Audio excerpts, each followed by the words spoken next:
সুপ্রিয় শিক্ষার্থী বন্ধুরা, আশা করি তোমরা সকলে অনেক অনেক ভালো আছো। ম্যাথ স্টাডির পক্ষ থেকে তোমাদেরকে জানাই সুস্বাগত অভিনন্দন। আজ আমরা নবম দশম শ্রেণীর আজকে নবম দশম শ্রেণীর জন্য নয়, আজকে শুধুমাত্র এসএসসি পরীক্ষা 2024 সালের জন্য একটা সাজেশন দিতে চলেছি। সাজেশন সেটা আবার কি? আমরা যদি বিগত বিভিন্ন সালের বোর্ডের প্রশ্নগুলো সমাধান করি, সেটা আমাদের সবথেকে ভালো সাজেশন। এসএসসি পরীক্ষা 2024-এ বিগত বিভিন্ন সালের বোর্ডের প্রশ্নের বাইরে একটি প্রশ্নও থাকবে না। সুতরাং আমরা যদি বিগত বিভিন্ন বোর্ড প্রশ্নগুলো সমাধান করি, সেটাই হবে আমাদের সবথেকে ভালো বা চূড়ান্ত সাজেশন। তবে একটি কথা আমাদের অবশ্যই মাথায় রাখতে হবে, আমাদের গণিত বইয়ে 17টা অধ্যায় আছে। এই 17টা অধ্যায় থেকে আমাদের সকল অধ্যায় থেকে প্রশ্ন আসে না, বিধায় সকল অধ্যায় করার কোনো প্রয়োজনীয়তা নাই। কিন্তু বহু নির্বাচনী প্রশ্নের জন্য এই 17টি অধ্যায় গুরুত্বপূর্ণ। তাই আমরা বহু নির্বাচনী প্রশ্নের জন্য 17টি অধ্যায় খুব গুরুত্বপূর্ণ সহকারে করব এবং সৃজনশীল প্রশ্নের সমাধানের জন্য আমরা বেছে বেছে কয়েকটি অধ্যায় করব, যেখান থেকে 100%ই কমন পাওয়া যাবে। আমাদের সৃজনশীল প্রশ্ন মোট 11টি আসে। 11টি প্রশ্ন থেকে আমাদের উত্তর করতে হয় 7টি। তো এখানে ক বিভাগে আসে, ক বিভাগ তথা বীজগণিতিক অংশ থেকে আমাদের আসে 3টা। আমাদের অ্যান্সার করতে হবে 2টা সৃজনশীল প্রশ্নের উত্তর। সুতরাং এক্ষেত্রে আমাদের সবথেকে গুরুত্বপূর্ণ, অর্থাৎ এক্ষেত্রে আমাদের 8টি বীজগণিতিক অংশ থেকে 8টি অধ্যায় আছে। আমরা 8টা অধ্যায় করব না, আমরা সব থেকে গুরুত্বপূর্ণ সহকারে করব, সেটা হলো বীজগাণিতিক রাশি। এই অধ্যায়টা খুবই গুরুত্বপূর্ণ এবং একটা অধ্যায় করলে একটা সেট আমরা অবশ্যই পাব।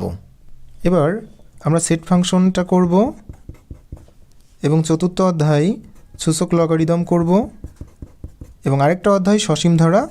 এই 4টা অধ্যায় বীজগণিতিক অংশ আমরা করলে 100%ই উত্তর করতে পারবো, অর্থাৎ 3টার থেকে আমরা 2টো অ্যান্সার করতে পারবো। আর একটু ভালো প্রস্তুতির জন্য আমাদেরকে 11 অধ্যায় বীজগাণিতিক অনুপাত ও সমানুপাত, এই অধ্যায় থেকে জাস্ট 3টা অঙ্ক আমরা করলেই, যদি ভাগ্য ভালো থাকে তাহলে আমরা কমন পাবো। 3টা অঙ্ক করলেই হবে, অর্থাৎ আমাদের টার্গেট থাকবে দ্বিতীয় অধ্যায়, তৃতীয় অধ্যায়, চতুর্থ অধ্যায় এবং 13তম অধ্যায়। এই 4টা অধ্যায় করলেই আমরা পারবো। কিন্তু একটু ভালো প্রস্তুতি রাখার জন্য আমরা 11 অধ্যায় থেকে জাস্ট 3টা অঙ্ক করব।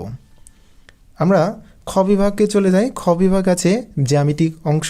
এই জ্যামিতিক অংশ থেকে আমরা 3টা আসে, আমাদেরকে উত্তর করতে হয় 2টি প্রশ্নের উত্তর করতে হয়।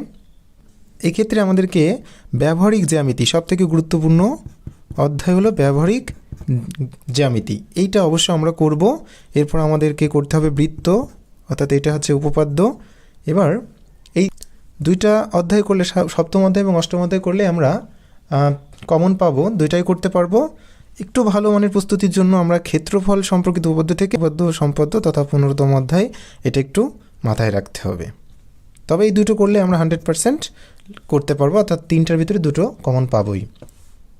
এবার আসে গ বিভাগ তথা ত্রিকোণমিতি ও পরিমিতিক অংশ থেকে আমাদের 3টা সৃজনশীল প্রশ্ন আসে, 2টা সৃজনশীল প্রশ্নের উত্তর করতে হয়। তো আমরা পরিমিতি, আমাদের এখানে 3টা অধ্যায় আছে, যেহেতু বিগত 2 বছরের দূরত্ব উচ্চতা থেকে আসেনি, সুতরাং এবার আসবে। অর্থাৎ আমাদের এক্ষেত্রে 3টা প্রশ্ন আসে, তা আমি আশা করি 3টা অধ্যায় থেকে 3টা এবার আসবে, 3টা অধ্যায় থেকে 3টা প্রশ্নই আসবে। সুতরাং এক্ষেত্রে আমরা যে কোনো 2টো অধ্যায় করলেই আমরা 100% গ বিভাগ থেকে 100% কমন পাবো। অর্থাৎ এক্ষেত্রে যদি আমরা পরিমিতি করি এবং সেই সাথে যদি ত্রিকোণমিতিক অনুপাত করি, তাতেও আমরা 2টো প্রশ্নের উত্তর করতে পারবো। আবার যদি মনে করি না আমাদের একটু প্রস্তুতি ভালো থাকা চাই, তাহলে দূরত্ব উচ্চতাও করতে পারবো, কারণ এখান থেকে এবার আসবে দূরত্ব উচ্চতা থেকে। সুতরাং এক্ষেত্রে আমাদের 3টা অধ্যায় করে রাখাও ভালো। আমি যদি মনে করি না আমার সম্ভব না আমার দ্বারা, তাহলে 16, 9 এবং 16 এই 2টা অধ্যায় করলে আমরা 2টা প্রশ্নের উত্তর করতে পারবো।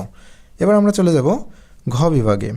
এই ঘ বিভাগ তথা পরিসংখ্যান, এই পরিসংখ্যান থেকে আমাদের 2টো সৃজনশীল প্রশ্ন আসে, আমাদেরকে একটার উত্তর করতে হয়। সুতরাং এই অধ্যায়টা অবশ্যই গুরুত্বপূর্ণ, আর এই অধ্যায়টা অতি সহজ। ক্লাসের সবথেকে দুর্বল ছাত্ররাই আগেই 17তম অধ্যায়টাই শিখে যায়। হাতে আছে আর মাত্র 15 দিন। আমরা যদি এই 15টা দিন কষ্ট করে ধৈর্য ধরে এই অধ্যায়গুলো যদি আমরা বোর্ড প্রশ্নগুলোর আলোকে সমাধান করি, তাহলে অবশ্যই আমরা গণিতে A+ পাবই। বিশ্বাস রাখো, এই 15টা দিন আমাদের জীবনকে বদলে দিতে পারে। সৃষ্টিকর্তার প্রতি বিশ্বাস রেখে আমরা যদি এই 15টা দিন যথাযথভাবে কাজে লাগাই, তবে আমাদের সাফল্য অনিবার্য। সবশেষে আমি একটি টিপস এবং ট্রিক্স দিতে চাই, যেটা অবশ্যই পরীক্ষাতে কাজে লাগবে। পরীক্ষাতে আমরা কিন্তু অবশ্যই 7টি প্রশ্নের উত্তর অবশ্যই, আমি পারি বা না পারি, অবশ্যই টাচ করে যাবই। তো এই ক্ষেত্রে আমাদের একটু কথা মাথায় রাখতে হবে। তো অনেক সময় হয় কি যে 1 নম্বর প্রশ্ন এবং 2 নম্বর প্রশ্ন, সে আমরা একটা উদাহরণ হিসেবে কল্পনা করতে পারি।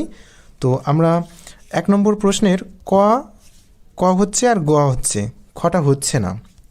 তদ্রূপভাবে 2 নং প্রশ্নের খ হচ্ছে গ হচ্ছে। আমি এখন কোনটাকে করব? আমাকে এই দুটো প্রশ্নের ভিতর থেকে একটা করতে হবে। তাহলে আমরা কোনটা করব? 1 নম্বর করব নাকি 2 নম্বর প্রশ্নের উত্তর করব? অবশ্যই আমাদের একটু নাম্বারটা বিবেচনা করতে হবে। আমি যদি 1 নম্বর করি তাহলে আমাকে 1 নম্বরে তো 2 থাকে, খতে থাকে 1 নম্বরের, কতে থাকে 2, খতে থাকে 4 এবং গতে থাকে 4। তাহলে আমরা যদি 1 নম্বর প্রশ্নের উত্তরটা করি তাহলে আমরা পাচ্ছি 4 আর 2 6 মার্ক। কিন্তু আমরা যদি 2 নং প্রশ্নের সমাধানটা করি তাহলে আমরা পাচ্ছি 4 যোগ 4 8। তাহলে আমি অবশ্যই 2 নং প্রশ্নটা করব। এবার ক নম্বর তাহলে তো আমরা পারছি না, 2 এর কটা তো আমি যদি 2 নং প্রশ্নের সমাধানটা করি তাহলে ক নম্বরটা পাচ্ছি না। তাহলে কি এটা ফাঁকা রেখে দেবো? মোটেও না। কিছু পারি বা না পারি অবশ্যই আমি প্রশ্ন দেখে 2 লাইন করে দিব, তারপর নিজের মতো চাইলে নিজে করতে পারো, না হলে প্রশ্ন দেখে দেখে আমরা করে দিব। কোনো মতেই ফাঁকা রাখা যাবে না, এটা একটা টিপস গেল। আরেকটা ট্রিক্স আমি দিতে পারি যে আমি 2 নং প্রশ্নের সমাধানটা তো করছি, অর্থাৎ এক্ষেত্রে আমরা কটা আমরা পাচ্ছি না।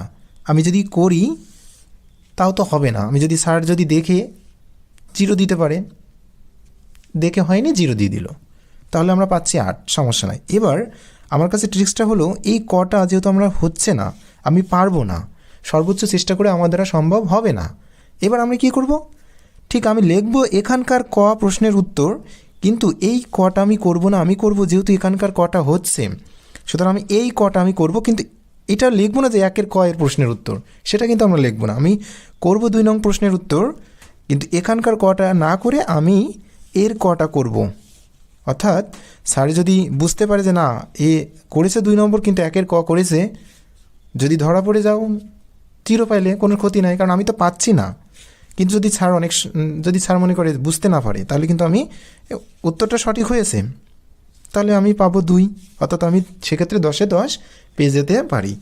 অনেক সময় হয় কি যে স্যার শুধুমাত্র হয়েছে কি না প্রশ্নটা দেখে, কোন নং প্রশ্নের আলোকে করা হয়েছে সেটা অনেক সময় দেখে না। এবার অনেক সময় আবার প্রশ্নের সাথে কর সাথে সংশ্লিষ্ট খ থাকে, গ থাকে, সেক্ষেত্রে আমাদের তো ওই ক্ষেত্রে তো হবে না। তো এই ক্ষেত্রে আমরা এই ট্রিক্সটা অ্যাপ্লাই করতে পারি, কারণ আমি যদি সাড়ে চোখের আড়ালে যদি নম্বরটা দিয়ে দিই তাহলে আমরা পেয়ে যাচ্ছি, সেক্ষেত্রে আমরা 10-এ 10 পাচ্ছি। আর যদি স্যার ধরেও ফেলে তাও আমরা 8 পাচ্ছি। আমি তো অঙ্কটা পারতাম না। এখন যদি অনেক সময় স্যার ভুলবশত দিয়ে দিতে পারে, তো এটা কিন্তু আসলে অসৎ উপায় অবলম্বন করা হয় না, এটা আমাদের একটা ট্রিক্স। আমাদের যদি ভাগ্য ভালো থাকে তাহলে আমরা নম্বরটা পেয়ে যেতে পারি, আর যদি ভাগ্য ভালো না হয় তাহলে তো আর কিছু করার নাই, সমস্যা। তবে আমরা চেষ্টা করব কোনো ফাঁকা না রাখতে, কোনো গ্যাপ না রাখতে। অবশ্যই প্রত্যেকটা অঙ্ককে আমরা টাচ করে যাব। 7টি সৃজনশীল প্রশ্নের উত্তর, 7টি সৃজনশীল প্রশ্নে আমরা করার টার্গেট মন মানসিকতা করতে হবে। আশা রাখি সবাই ভালো রেজাল্ট করবে। আশা রাখি সামনের দিনগুলোতে আমরা আমাদের সর্বোচ্চটুকু দিয়ে চেষ্টা করব। এই ক্ষেত্রে সৃষ্টিকর্তা আমাদের নিরাশ করবেন না। সৃষ্টিকর্তার প্রতি অপার বিশ্বাস রেখে আমরা সামনের দিনগুলোতে যথাযথ চেষ্টা চালিয়ে যাব। ধন্যবাদ সবাইকে। সবার মঙ্গল কামনায় আজ শেষ করছি।